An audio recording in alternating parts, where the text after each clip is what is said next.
Shri Pushyami astrology 7093839812 ప్రేమ వశీకరణం, స్త్రీ పురుష వశీకరణం, ధన వశీకరణం, స్త్రీ మరియు పురుషులకు సంబంధించిన ఎటువంటి పర్సనల్ సమస్యలకైనా పరిష్కారం 100% చేయబడును. మరుల మందు ఇవ్వబడును మరియు యంత్రాలు కొరియర్ పంపబడును. పూజలు చేసి 5 రోజులలో శాశ్వత పరిష్కారం చూపబడును. తెలుగుదేశం ప్రజలారా,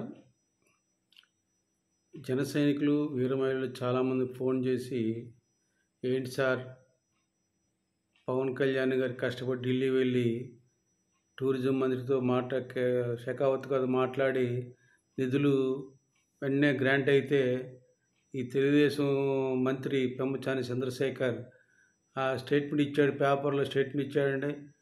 ఇచ్చి ఎక్కడ పవన్ కళ్యాణ్ పేరు చెప్పలేదు. కేంద్ర ప్రభుత్వానికి మంత్రి గారికి కృతజ్ఞతలు చెప్పాడు, కానీ డబ్బులు అతను చేసిన పని వల్ల వచ్చినని మాట్లాడుతున్నాడు. ఇది చాలా అన్యాయం కదని అని నాకు చెప్పారు. అందుకే వీడియో చేస్తున్నానండి. వీడియో చేయడానికి కారణం అదేనండి. దారి తప్పుతున్న తెలుగుదేశం మంత్రులు, ఎంపీలు ఎందుకు చెప్తున్నా అంటే, వాళ్ళు ఖచ్చితంగా తప్పు చేస్తున్నారు, దారి తప్పుతున్నారు. ఇది జన సైనికులకి, వీర మహిళలకి ఆగ్రహం తెప్పించే సిచ్యువేషన్ అండి. ఆ పక్కన పవన్ కళ్యాణ్ గారు కూటమి ప్రభుత్వం ఉండాలి, చంద్రబాబు నాయుడు గారు 10 సంవత్సరాలు ముఖ్యమంత్రి ఉండాలని కోరుకుంటున్న సమయంలో ఈ యొక్క మంత్రి పెమ్మసాని చంద్రశేఖర్ అలా చేయడం చాలా తప్పండి. అది పేపర్లో ఏమొచ్చింది, గ్రాండ్ క్యానియన్ లాగా గండికోటని చేయాలి అని పవన్ కళ్యాణ్ గారు, మన టూరిజం శాఖ మంత్రి కందుల దుర్గేష్ కనుక ఆయన తరపున ఈయన ఉప ముఖ్యమంత్రిగా వెళ్ళాడు, మంత్రిని కలిశాడు, చెప్పాడు. నెక్స్ట్ డే డబ్బులు రిలీజ్ చేశారండి. రిలీజ్ చేస్తే ఈ మంత్రి ఏం చెప్పొచ్చు, ఇతను 4వ తరగతి ఎప్పుడో లెటర్ రాశాడని చెప్పి ఆంధ్రజ్యోతిలో రాశారు. లెటర్ రాశాడు లేదు మనకు తెలియదు, ఒక లెటర్ రాశాడు అనుకుందాం, తప్పు లేదు. ఒక ఎంపీగా, ఒక రాష్ట్ర కేంద్ర మంత్రి, సహాయ కేంద్ర మంత్రిగా ఆయనకి బాధ్యత ఉంది. లెటర్ రాశాడు, ఫాలోఅప్ చేస్తున్నాడు. కానీ డబ్బులు ఎవరి వల్ల వచ్చినాయి? పవన్ కళ్యాణ్ కలిసిన తర్వాతే డబ్బులు రిలీజ్ అయినాయి. నేను ఏంటంటే ఇతను కృషి కూడా ఉండొచ్చు, కాదంటలేదు. కానీ ఆ కేంద్ర ప్రభుత్వం, కేంద్ర మంత్రి షెకావత్ గారితో పాటు పవన్ కళ్యాణ్ పేరు కూడా ఉండాలి అక్కడ. ఎందుకు చెప్పలేదు? అహం అడ్డొచ్చేసింది. అది దీన్ని అంటారు డబ్బు ఒకటిది సోకు ఒకటిదని. అందుకే ఎప్పటి నుంచో చాలామంది జన సైనికులకి ఈ తెలుగుదేశం వాళ్ళంటే ఒక అదో రకమైన ఇది ఉందండి. వీళ్ళు ఎప్పుడు మనల్ని మోసం చేస్తారు, మనల్ని వాడుకుంటారనే బాధ ఉందండి. అందుకే పవన్ కళ్యాణ్ గారితో చాలాసార్లు చెప్పారు. కానీ ఇది మనకి సమస్య ఏంటంటే, అక్కడ ఒక రాక్షసుడు ఉన్నాడు, జగన్మోహన్ రెడ్డి రాక్షసుడు.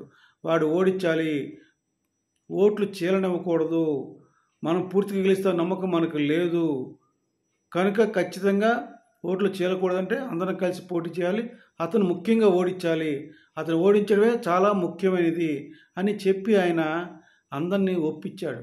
మరి అంత ఒప్పించి తెలుగుదేశం పార్టీ కష్టాల్లో ఉంది, చంద్రబాబు నాయుడు జైల్లో ఉన్నాడు, తెలుగుదేశం పార్టీ కకావికలైపోయింది. చంద్రబాబు నాయుడు గారిని జైలుకు పలకరించడానికి ఒక్క నాయకుడు ధైర్యం లేదు, ఆ రోజున ధైర్యం లేదు. అటువంటి చాలా నిరాశ నిస్సృహలతో తెలుగుదేశం తమ్ముళ్ళు కొట్టుకుంటూ ఉంటే, పార్టీ అడుగుకి వెళ్ళిపోయి ఉంటే, నారా లోకేష్ ఏం చేయలేక ఢిల్లీ చుట్టూ తిరుగుతుంటే, పార్టీ ఏమైపోతుందని ప్రతి ఒక్కడు బాధపడుతుంటే, ఆ సమయంలో ఒక ఆశాకిరణంలాగా ధైర్యంగా మొండిగా ముందుకు వచ్చి పవన్ కళ్యాణ్ గారు చంద్రబాబు నాయుడు కలిసి, చంద్రబాబు గారి పరిస్థితి చూసి బాధపడి, మనం ఒక్కటండి, మనిషి పెద్దవాడు, వయసులో ఉన్నవాడు, రాష్ట్రానికి ఎన్నో సంవత్సరాలు ముఖ్యమంత్రి చేశాడు. అటువంటి ముఖ్యమంత్రి పరిస్థితికి ఈ దుస్థితికి తీసుకొచ్చిన జగన్మోహన్ మీద కోపం వచ్చింది. ఆయన పరిస్థితి బాధపడి వెంటనే బయటకు వచ్చి పొత్తు ప్రకటించాడండి. ఆ విశ్వాసం ఉండాలి కదండి వీళ్ళకి. విశ్వాసం అంటే వేరే మాకేదో కొమ్ములు, మాకేదో మెడల్స్, మనకి కిరీటాలు పెట్టాలని చెప్పండి జన సైనికులకి. కనీసం మర్యాద ఇవ్వాలి పవన్ కళ్యాణ్ గారికి. పవన్ కళ్యాణ్ గారు ప్రతి మాటలో మీరు చూడండి, గౌరవ ముఖ్యమంత్రి చంద్రబాబు నాయుడు గారని చెప్తున్నాడు, ఢిల్లీలో చెప్తున్నాడు, ఇక్కడ చెప్తున్నాడు, ఏ మీటింగ్ అయినా ఆయన చెప్తున్నాడు. మరి వీళ్ళకి ఆ మనసు రాదండి?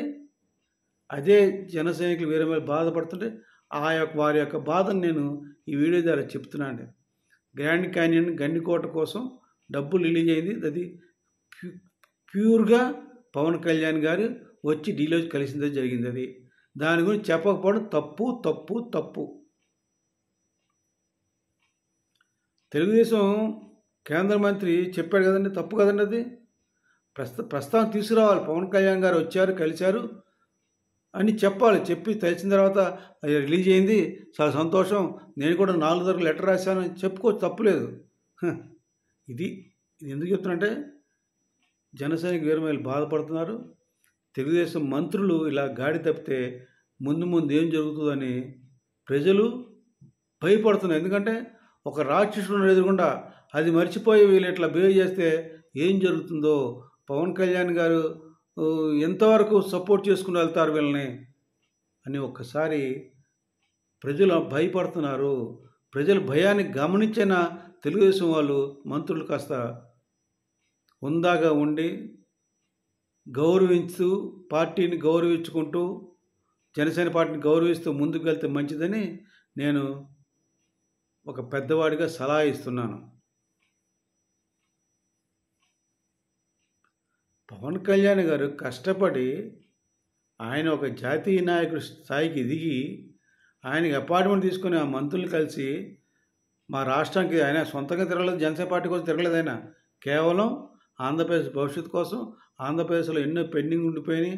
ఆ గత ప్రభుత్వం 5 సంవత్సరాలు ఏమీ చేయలేదు, అన్ని డబ్బులు వెనక్కి వాడుకోలేదు, ఆ డబ్బులు కూడా ఇవ్వండి మీరని చెప్పి అందరిని ప్రాధేయపడి చెప్పి వస్తే పవన్ కళ్యాణ్ ఆయన పేరు ప్రస్తావన తేకపోవడం ఎంత తప్పో ప్రజలు అనుకుంటున్నారని ఈ వీడియో ద్వారా తెలుగుదేశం నాయకులకి తెలియజేస్తున్నాను. ముఖ్యంగా కేంద్ర మంత్రులకి, ఎంపీలకి తెలియజేస్తున్నాను. ఇది పవన్ కళ్యాణ్ గౌరవిస్తారు చంద్రబాబు నాయుడు గారిని, వీళ్ళు గౌరవించరు. ప్రజలు చూస్తున్నారని గమనించమని తెలుగుదేశం నాయకులకి చెబుతూ ఈ వీడియో విరమిస్తున్నాను. జై జనసేన, జై హింద్.